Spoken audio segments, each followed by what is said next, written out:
Hello friends, देखिए question number 7 देखेंगे। अब हम क्या कहता है, to find out the concentration of SO2 in the air in parts per million, that is ppm। Short में क्या लिखा है, ppm। क्या है भाई, क्या फाइंड आउट करना है, कंसंट्रेशन ऑफ SO2, ठीक है, सल्फर डाइऑक्साइड, आपने पढ़ा होगा साइंस में। इन द एयर में the data was collected for 30 localities in a certain city।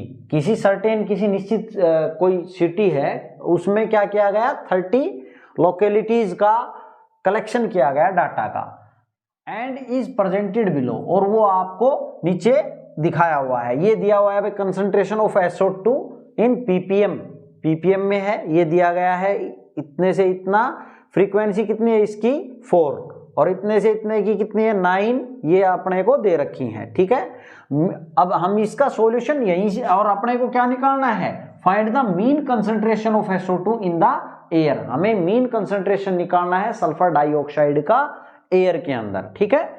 अब देखो सॉल्यूशन आप यहां से स्टार्ट कर लेंगे, ये सॉल्यूशन यहां से हम देख रहे हैं। Concentration of SO2 in ppm आपने लिख लेना है, ठीक है, फ्रीक्वेंसी आपने लिख लेनी है। अब आपको क्या चाहिए, मिड वैल्यूज चाहिए। हम सब क्वेश्चन कर रहे हैं, मिड वैल्यूज कैसे निकालते हैं, इन दोनों को ऐड करते हैं, अपर लिमिट और लोअर लिमिट को 2 से डिवाइड करते हैं। तो जब इनको ऐड करेंगे तो 0.04 ही आएगा भाई, तो और बाई 2 करेंगे, 2 से डिवाइड करेंगे तो 0.02 आ जाएगा, ठीक है। इन दोनों को ऐड करेंगे तो कितना आ जाएगा, ये 0.12 आ जाएगा। और 0.12 को अगर आप डिवाइड करेंगे 2 से, 0.12 को 2 से डिवाइड करेंगे तो कितना आएगा, 0.06 आ जाएगा भाई। कितना आ जाएगा, 0.06, ठीक है, 0.06। क्लियर। अब यहां पे देखें तो, और यहां कितना आ जाएगा, 0.10 आ जाएगा। क्लियर है। देखो 0.04 का डिफरेंस आ रहा है ना सब में, तो वही आगे अब चलेगा। आगे कितना, 0.14 आ जाएगा। यहाँ पे कितना आ जाएगा भाई, 14, और यहाँ कितना आ जाएगा, 0.18 आ जाएगा, और यहाँ पे कितना आ जाएगा, 0.22 आ जाएगा, ठीक है। 0.04 का डिफरेंस कर दिया सब में, देखो इनमें सब में है। अब यहाँ पे देखें, मिड वैल्यूज निकाल ली हमने। अगर हम देखें Fi और Xi को, तो ज्यादा बड़ा नहीं है ना, छोटी वैल्यू है, ये पॉइंट में ही है बस। तो इसको हम डायरेक्ट मेथड से ही कर लेंगे, है ना। कैलकुलेशन अगर इनकी वैल्यूज अगर कम है तो आप डायरेक्ट मेथड से क्वेश्चन को कर सकते हैं। डायरेक्ट मेथड क्या कहता है भी, अब Fi और Xi आप फाइंड आउट कर लें, Fi इंटू Xi, तो इन दोनों का मल्टीप्लाई करेंगे तो कितना आ जाएगा, 0.08 आ जाएगा। इसको इससे करेंगे तो 0.54 आएगा भाई, इसको इससे करेंगे तो 0.90 आ जाएगा।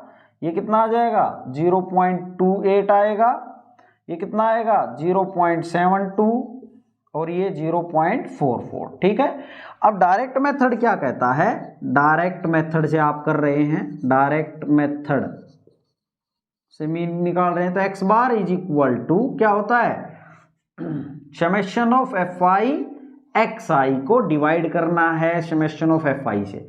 तो Fi समेशन ऑफ Fi जो है वो आप करेंगे तो कितना आ जाएगा आपके पास, 30 आ जाएगा, क्योंकि लोकेलिटीज कितनी है अपने पास 30। और आप ऐड भी करके देख लें, 9 और 4 13, 13 और 9 कितने हो गए भाई, 22, और 2 24, 4 28 और 2 30, 30 हो गए।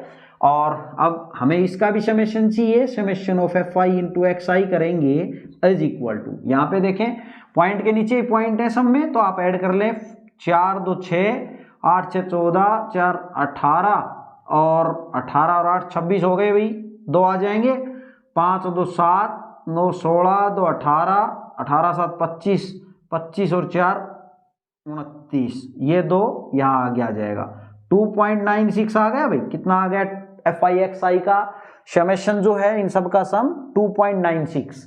अब हमने इस फॉर्मूले में रख देना है, तो इज इक्वल टू 2.96 बाई 30, ठीक है। आप अब क्या करेंगे, ये कैलकुलेशन करेंगे हम इसको, 296 बाई 30, और ये डेसिमल के बाद हम 100 लगा सकते हैं ना इधर, ये डेसिमल हटाने के लिए, तो कितना बन गया यहाँ 3000। ठीक है, इसको क्या लिख लें भाई 296/3 इंटू 1000 लिख लें आप। ठीक है, ऐसा लिख सकते हैं। कैलकुलेशन करनी है वो आप भी कर लेंगे।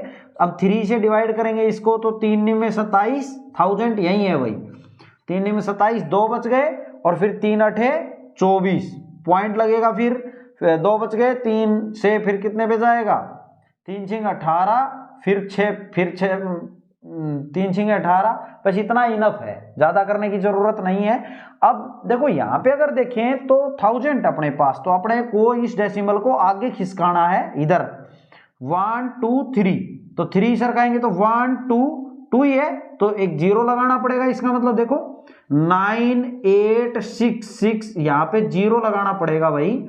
ये देखो 1 2 1 2 और 3 इधर शिफ्ट कर दिया ना डेसिमल को।